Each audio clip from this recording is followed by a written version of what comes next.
नागर ने राजधानी में आयोजित सोलर एक्सपो का दौरा किया। इस दौरान नागर ने न सिर्फ सोलर उद्यमियों से खुलकर संवाद किया, बल्कि इनके द्वारा उठाए गए अच्छे बिंदुओं को आगामी पॉलिसी में शामिल करने का भी आश्वासन दिया। इस दौरान नागर ने कहा कि राजस्थान सरकार सोलर को बढ़ाने के लिए अत्यंत गंभीर है। दूसरे राज्यों में जिस तरह से कदम उठाए गए हैं, उनका अध्ययन करने के बाद सोलर फ्रेंडली पॉलिसी बनाने की दिशा में काम किया जाएगा। इस मौके पर सोलर क्षेत्र से जुड़े हर सवाल पर मंत्री हीरालाल नागर से खास बातचीत की हमारे संवाददाता विकास शर्मा ने।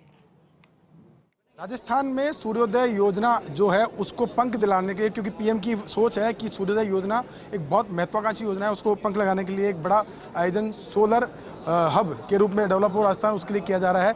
आज सोलर एक्सपो का आयोजन किया गया जिसमें ऊर्जा मंत्री जो है वो जुड़े हैं। उनसे बात करते हैं। सर, एक बड़ा आयोजन और राजस्थान के लिहाज से कह सकते हैं कि नींव का पत्थर साबित हो सकता है इस तरह के आयोजन जिसमें कि सोलर के बारे में डिस्कशन हो और उनको प्रोत्साहन दिया जाए। एक्सपो जो यहाँ सोलर जो एसोसिएशन है उसके माध्यम से हुआ है और उसमें मैंने देखा है, सभी स्टॉलों पर भी गया हूँ, हर तरह के मैन्युफैक्चरर सोलर के लिए जितने भी कंपोनेंट हैं, जितने भी प्रोडक्ट हैं, वो सभी लोग यहाँ आए हैं और एक छत के नीचे सभी ने एक दूसरे को समझाया, देखा है और इसकी बहुत संभावनाएं आने वाला समय राजस्थान के लिए सोलर के हब के रूप में मैं समझता हूँ कि ये वर्ल्ड का सबसे बड़ा हब बने राजस्थान। ऐसी संभावनाएं राजस्थान में हैं, क्षमताएं हैं, हमारे पास नेचुरल सोर्सेज हैं, सूर्य भगवान की हमारे ऊपर आशीर्वाद है और हमारे पास वो पूरा पश्चिमी राजस्थान जो हमारा बॉर्डर इलाका है, वहाँ पर एक ज़मीन का बहुत बड़ा भाग हमें मिला हुआ है जिसके लिए बहुत संभावनाएं हैं। तो हम उसमें कई तरह की पूरे विश्व को पावर सप्लाई की क्षमता हम रखते हैं, ऐसी हमारे पास ताकत है। तो उसका निश्चित रूप से बहुत बड़ी संभावनाओं को देखते हुए हम प्रयास करेंगे कि आने वाले समय में, अभी तो हम देखते हैं कि हमारे पास इतनी संभावनाएं हैं, फिर भी खुद के तरफ देखते हैं तो राजस्थान खुद आज पावर से क्राइसिस से जूझ रहा है।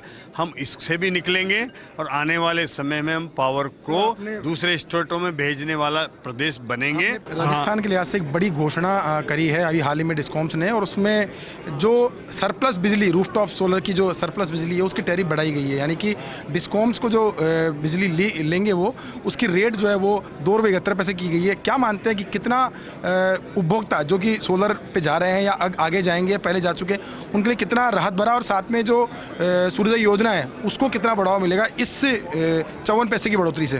देखिए, माननीय प्रधानमंत्री जी ने सूर्योदय योजना की घोषणा करी है और राजस्थान ने भी जो ये ₹2.17 से बढ़ाकर इसको ₹2.71 किया है, 54 पैसे की बढ़ोतरी करी है।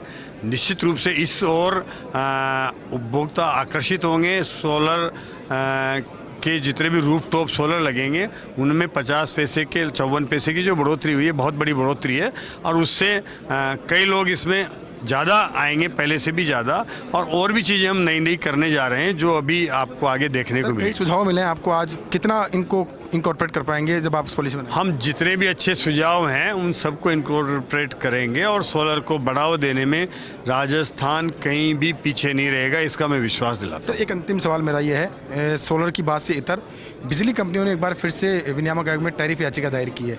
क्या मानते हैं कि कंज्यूमर्स पर जो बिजली की दाम है उसको बढ़ाने का प्रस्ताव है या फिर उसको समान रखने का प्रस्ताव है? क्या उसमें दिया गया है सर कुछ?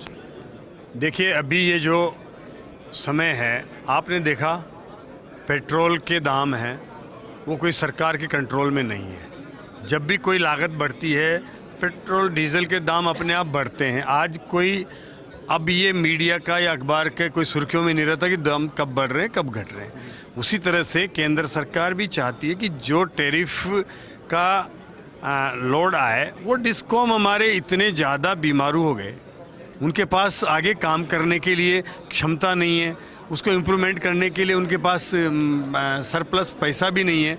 तो अब अगर हमने इन डिस्कॉमों को केवल और केवल अपने सरकार लाने का माध्यम बना लिया, वोट बैंक का माध्यम बना लिया, तो आने वाले समय में जो हालात श्रीलंका जैसे देश की हुई है वो हमारे देश की हो सकती है। समीक्षा होनी चाहिए बिजली की टैरिफ? बिल्कुल समीक्षा तो होनी चाहिए, लेकिन हम देखेंगे, समीक्षा भी करेंगे और हम टैरिफ बढ़ाने के बजाय हम कैसे हमारे संसाधन बढ़ाएं, कैसे हम सस्ती बिजली के वो लेके आएँ। उसके लिए मैं कल दिल्ली में था, मेरी प्रहलाद जी जोशी से, कोयला मंत्री से बात हुई।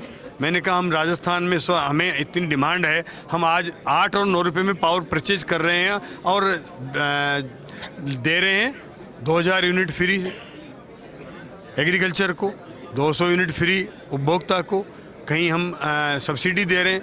28,000 करोड़ की सब्सिडी राजस्थान गवर्नमेंट दे रही है। हमारा 2 लाख तो बजट है सारा काम का, 28,000 किस में जा रहा है हमारा? बिजली की सब्सिडी पे। तो आपको स्टेट प्रोग्रेस कैसे करेगा? मैंने कहा उनको हमें मतलब कुछ थर्मल पावर प्रोजेक्ट चाहिए जिसके लिए आपसे बात करनी है, तो उन्होंने कहा आप यहाँ मत लगाओ।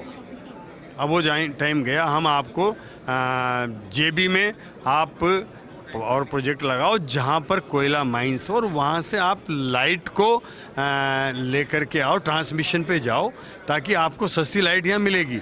वहाँ आप हमारा ट्रांसपोर्ट का खर्चा ही इतना महंगा पड़ जाता है कोयले का कि हम कोयले से ज़्यादा तो उसकी ढुलाई पड़ रही है। वहाँ हमें अगर माइंस पे हमने प्लांट लगाया तो उसी रेट में हमें वहाँ कोयला मिलेगा और ट्रांसमिशन का खर्चा ज़्यादा से ज़्यादा 50 पैसे आएगा, जो हमें आज 2 रुपये 2.5 रुपये आता है। तो वो सस्ती पावर हमें मिलने लग जाएगी। इस पर काम ही नहीं हुआ पहले, कोई देखा ही नहीं कभी कि भाई ये होना चाहिए, चीज़ें हो सकती है। अगर ये 5 साल में ये काम होते तो हम आज कहीं से कहीं होते। आज इंडस्ट्री हमारे यहाँ आती, अगर सस्ती पावर देते तो इन्वेस्टर आते, लेकिन हम नहीं ला पा रहे। तो ये हमारे साथ ऊर्जा मंत्री जिन्होंने स्पष्ट किया है कि बिजली के दामों की समीक्षा होनी चाहिए, लेकिन साथ में उन्होंने ये भी कहा है कि उपभोक्ता को क्वालिटी बिजली मिले और संयम नियत दाम पर मिले, उसके लिए भी प्रयास करेंगे। उसके लिए जो हर संभव प्रयास वो किए जाएंगे। कैमरा पर्सन यश के साथ विकास शर्मा, फर्स्ट न्यूज़ जयपुर।